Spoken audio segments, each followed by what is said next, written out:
శ్రీహరి పంచతులసి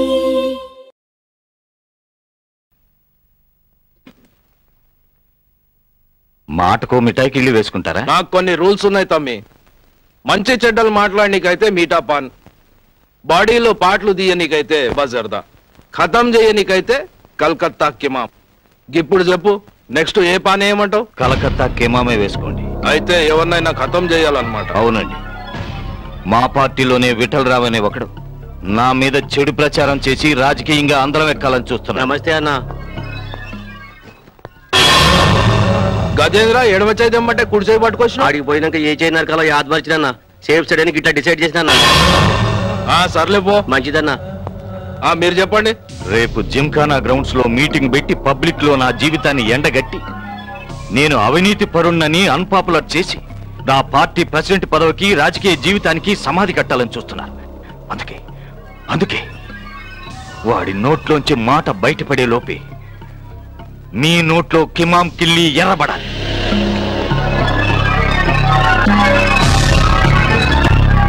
రేపు సూర్యుడు అస్తమించే లోపు వాడు మద్దరైపోవాలి.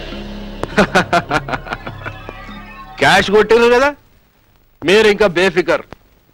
రేపు వాడి మీటింగ్ షురూ అవడం, నా నోట్ల కిమాం పాన్ ఎర్రబడడం, దాంతో వాడి ఖేల్ ఖతం అవడం. రేపు మధ్యాహ్నం టీవీలో ఫ్లాష్ న్యూస్ వస్తుంది కదా, దాంట్లో చూసుకో. సోదర సోదరీమణులారా, నా ప్రియమైన ప్రజలారా, ప్రతి రాజకీయ నాయకుడు ఎలక్షన్ ముందు మాత్రమే మీ ముందుకు వస్తాడు. కానీ ఏ ఎలక్షన్ లేకుండా మీతో మాట్లాడడానికి ఒక ముఖ్యమైన కారణం ఉంది. అదేంటంటే, ఈ నియోజకవర్గం నుంచి గద్దెనెక్కిన ఒక చీడపురుగు ఈ నియోజకవర్గ ప్రజల సంక్షేమం కోసం కోట్లాది రూపాయల రాయితీలు తెప్పించి తన పర్సనల్ అకౌంట్స్ లో వేసుకున్నాడు. పేద ప్రజలకి పక్కా ఇళ్ల కోసం ప్రభుత్వం మంజూరు చేసిన 50 ఎకరాల స్థలాన్ని బడా బడా రియల్ ఎస్టేట్ వ్యాపారస్తులతో కుమ్మక్కై అపార్ట్మెంట్స్ ని, ఫ్లాట్స్ అని కట్టించి డబ్బు దండుకుంటున్నాడు. అంతేకాదు, రోడ్లు వేయిస్తానని సరిగ్గా రోడ్లు వేయించకుండా పాఠశాలలో పేద ఉచితంగా ఆ విఠలగాడు సభ నుంచి మాట్లాడుతుండా. ఆడికి మస్తుగా దిమాకుందన్నా. డీజీని సెక్యూరిటీగా పెట్టిండు. ముందు జాగ్రత్తగా సెక్యూరిటీ ఫుల్ టైట్ గా సెట్ చేసిండన్నా. ఆని సంపటి ఎలా మనవల కాదన్నా. అరే చుబ్బే, చంపేటోనికి పిరిగితనం, వాడి చేతి కత్తికి కనికరం పనికిరాదు. నువ్వు ఆడనే ఉండి వాడు చెప్పిన మాటలు విని చప్పట్లు కొట్టు. ఆఖరికి వాళ్ళ కోటాల్లో వచ్చే ఫోన్లు, గ్యాస్ కనెక్షన్లు బ్లాక్ లో అమ్మి సొమ్ము చేసుకుంటున్నారు. నేను ఈ మీటింగ్ పెట్టింది ప్రజల డబ్బుతోనో ప్రభుత్వం సొమ్ముతోనో కాదు, నా సొంత ఖర్చుల మీద ఈ నిజాలు మీకు తెలియజేయాలని. ప్రజలారా, ఈ కళ్ళ ముందు జరుగుతున్న ఈ అన్యాయాల్ని మీరంతా కలిసికట్టుగా ఉండి ప్రతిఘటించాలి. మీకు నా అండదండలు ఎప్పుడూ ఉంటాయని మనస్ఫూర్తిగా హామీ ఇస్తున్నాను.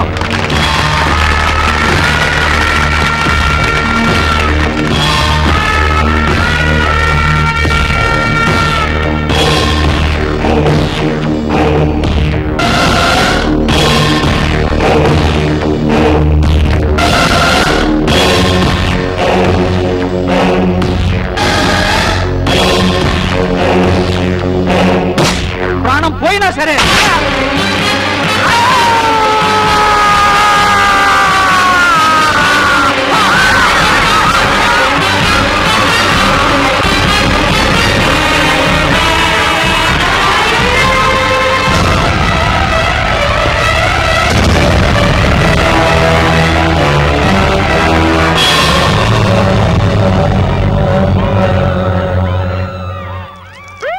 ప్రజలకు తెలియజేయనిదేమనగా, ప్రజాబంధు విఠలరావు గారి దారుణ హత్య కారణంగా సిటీలో 144 సెక్షన్ విధించడమైనది.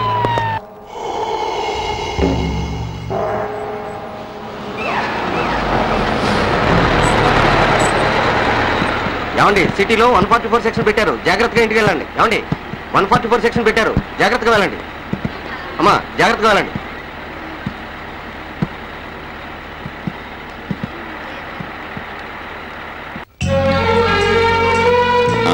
నానా, నేను బిల్స్ సెటిల్ చేసి వచ్చేస్తాను. అలాగే, మీరు వెళ్ళండి. అలాగే. మీరు రండి.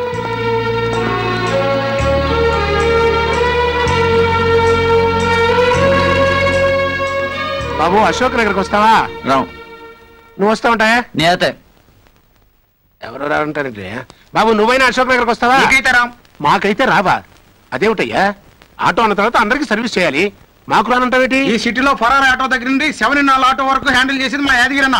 మీ ఫ్యామిలీని ఆటో ఎక్కించకూడదని బ్యాన్ చేసిండు. అయ్యా, అమ్మాయి పచ్చి బాలితురాలు, ఎవరైనా ఒకరు రండయ్యా, నీకు దండం పెడతాను. నువ్వు దండం పెట్టామని వస్తే మాకు అన్నం లేకుండా చేస్తాడు అన్న. వెళ్ళండి. పసిబిడ్డ అల్లల్లాడిపోతున్నాడు, కాస్త రండి బాబు. బాబు నువ్వైనా అశోక్ నగర్కి వస్తావా? క్షమించండి బాబు, ఆ యాదగిరికి తెలిసిందంటే గింజలు కూడా మగవాసిపోతాం. వెళ్ళండి బాబు. రిక్షావాడు కూడా రానంటున్నాడే. పదండి, వీళ్ళు మనుషుల రూపంలో ఉన్న రాక్షసుల్లా ఉన్నారు. మన బస్సులో నేను వెళ్దాం, పదండి. సరే మీరు ఇక్కడ ఉండండి, బస్సు ఆపుతా.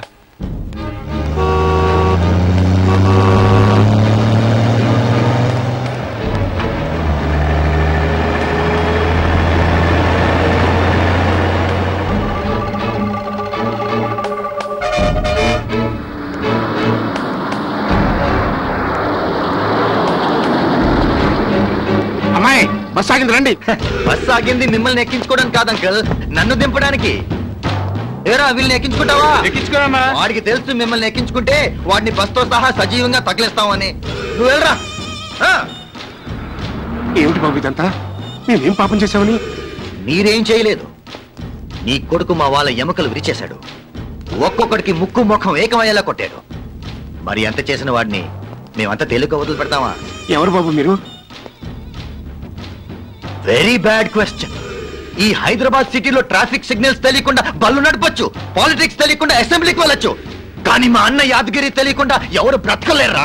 బాబు వాడికి మీ గురించి తెలియదు అనుకుంటా, అందుకే అలా ప్రవర్తించుంటాడు. వాడిని క్షమించేయండి.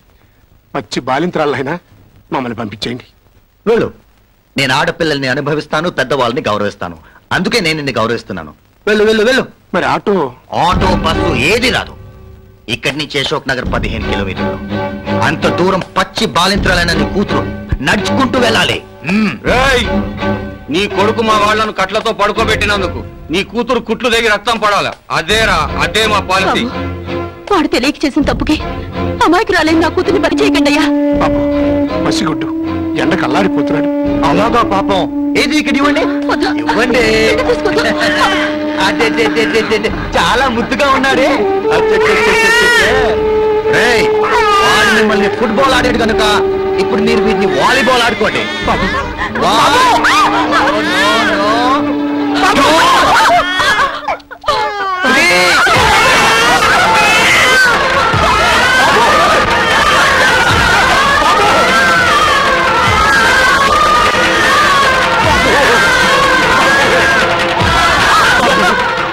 కాళ్ళు పట్టుకుంటారు, నా మనమని నెచ్చేయా దలించు బాబు. బాబు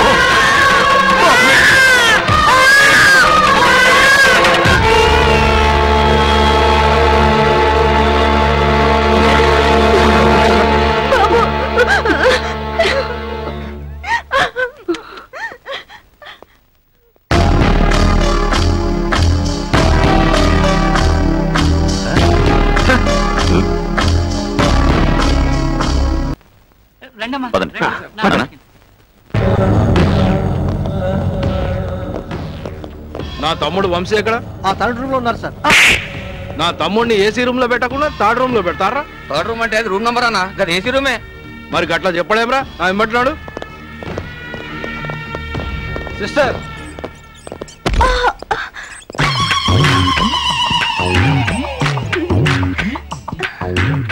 సారీ సార్. ఏం పర్వాలేదు. ఏం పేరు? అనార్కలి సార్. నా పేరు సలీం. రాత్రి మా ఇంటికి వస్తావా? ఇద్దరం కలిసి నా బెడ్రూమ్ లో సమాధి కట్టుకుందాం. మంచిది, నేను వస్తా. డాక్టర్, మా అనార్కలి ఏం పని చేస్తుంది? Nurse sir. పొద్దుటి కల్లా దాన్ని డాక్టర్ చేయాలా? నర్సు డాక్టర్ లాగా అవుతుంది సార్. చెయ్యలేవా చెప్పు, నీ చెయ్యి తీసేస్తా. అబ్బే ఎందుకు చేయలేదు సార్, తప్పకుండా చేస్తాను సార్. అట్లా దారిగిరా.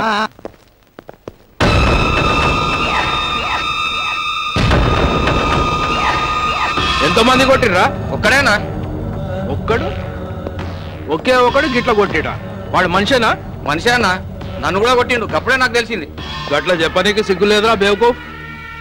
రే డాక్టర్, నా తమ్మునికి ఎప్పుడు మంచిగా అవుతుంది? 4 ఇంజెక్షన్స్ ఇస్తే అదే తగ్గిపోతుందండి.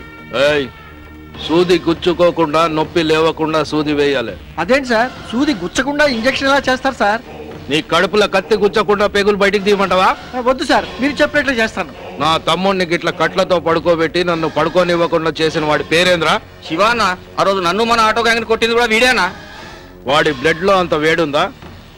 వాడు ఏడున్నా వెంటనే తోలుకరండి, వెళ్ళండి.